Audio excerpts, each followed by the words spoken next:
Imagine this. The night sky above you is alive with satellites, glowing cities, and the hum of civilization. Billions of lives unfolding at once, all of it woven together by fragile threads of technology, trust, and order. And then, in an instant, it ends. No satellites, no lights, no order, just silence. This is the question that haunts humanity's future. What if nuclear war destroyed civilization? This is not just about bombs falling on cities. It is about what follows. The collapse, the aftermath, the unraveling of everything we call modern life. It is a question that reaches into science, history, psychology, and philosophy. And in asking it, we are forced to confront not only the possibility of destruction, but the very fragility of our existence. Before we dive deeper, remember, this isn't just a nightmare scenario. It's a mirror held up to ourselves, because nuclear weapons are not an alien force. They are our creation, and their future is still in our hands. The story begins in the desert, July 16, 1945. The Trinity test. A blinding flash turns night into day. The first nuclear weapon detonates in New Mexico, and humanity steps into a new age. Within weeks, the bombs are dropped on Hiroshima and Nagasaki. Cities leveled, tens of thousands killed instantly. Survivors, hibakusha, left to carry the scars of radiation for life. The bomb ended a war, but it also began something else, the nuclear era. From that moment, the world was split in two. On one side, the promise of deterrence. On the other, the specter of annihilation. For the first time, humans possessed the power not just to kill, but to erase civilization itself. And then came the arms race, the Cold War, the stockpiling of thousands of warheads, hydrogen bombs, even more powerful than the originals, missiles that could cross oceans in minutes, submarines lurking in silence, armed with world-ending payloads. By the 1980s, the world held over 60,000 nuclear warheads, enough to destroy human civilization many times over. The fire. So what happens if they are used? A single modern nuclear weapon can flatten a city. Imagine New York, Paris, Tokyo, reduced to rubble in seconds, the heat hotter than the sun, winds leveling everything for miles, radiation searing the air. Now imagine not one bomb, but hundreds, thousands, the full arsenal unleashed, cities burning across continents, fires merging into firestorms, skies choked with smoke and ash. A nuclear winter begins. Scientists predict that in such a scenario, global temperatures could drop by several degrees. Crops fail, rainfall shifts, famine spreads, billions starve. The survivors of the blast would face a slower death by hunger, disease, and cold. And then comes the radiation. Fallout drifting across borders, contaminated soil and water, generations suffering from cancers and birth defects. This is not science fiction. These are the models built by climatologists, physicists, and military analysts. They agree on one thing. Even a limited nuclear war, say 100 bombs between India and Pakistan, could cause a global famine killing millions, perhaps billions. The collapse of systems. But the destruction goes beyond physics. Nuclear war would dismantle the systems that make civilization possible. Think of electricity. Power plants destroyed. Grids collapsed. No lights, no internet, no refrigeration. Think of medicine.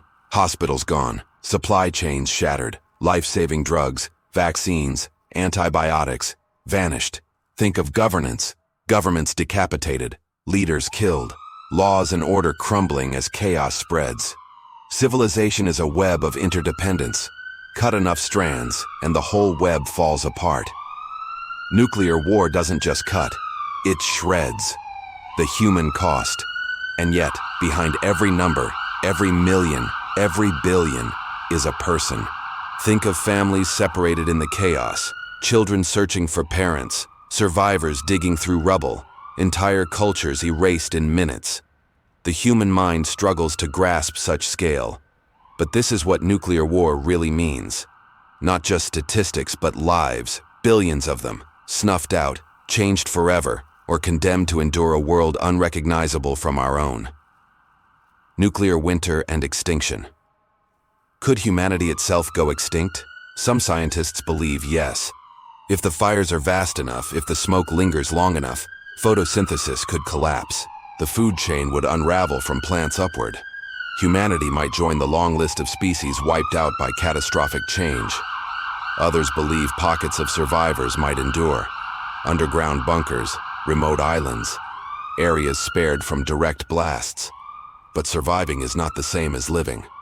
Those who endure would face a planet scarred, poisoned, and hostile. Civilization as we know it would be gone. And rebuilding might not be possible. The rebuilding question. Suppose there are survivors. What then? History shows us collapse does not always mean the end. Rome fell, but Europe eventually rose again. Plagues killed millions, but humanity persisted. But nuclear war is different. It doesn't just kill people. It kills infrastructure, knowledge, systems, the very skeleton of modern civilization. If survivors emerged, they might face a choice: rebuild the old world or start fresh, stripped to the basics. But here's the haunting truth. Civilization may not return. Our knowledge lives in fragile vessels, books, servers, universities. Destroy them, and much of what we know could be lost forever. Survivors might regress not decades, but centuries, millennia. A world where iPhones and skyscrapers are forgotten myths, replaced by oral legends of a time before the fire. Lessons from extinction's Earth has faced apocalypse before. 66 million years ago, an asteroid ended the reign of the dinosaurs. A global winter followed. Darkness, fire, collapse. And yet, from the ashes, mammals rose. But here lies the difference. That asteroid was not a choice. Nuclear war would be. That makes it unique in history. An extinction event, caused not by nature but by ourselves. The fragility of civilization. We imagine civilization as permanent, but look closer. Remove power for weeks, and chaos erupts. Cut food supplies, and cities starve. Break communication, and societies fracture. Nuclear war would do all three, everywhere, at once. The skyscrapers, the satellites, the internet, none of it is guaranteed. Civilization is a delicate machine, and nuclear war is a hammer poised above it. The paradox of deterrence. Why do we have these weapons at all? The logic is paradoxical. We built them not to use them, but to prevent their use. Mutually assured destruction. The idea that no one would dare start a nuclear war because it would end in annihilation. For nearly 80 years, it has worked. No nuclear war, no world war. But here's the paradox.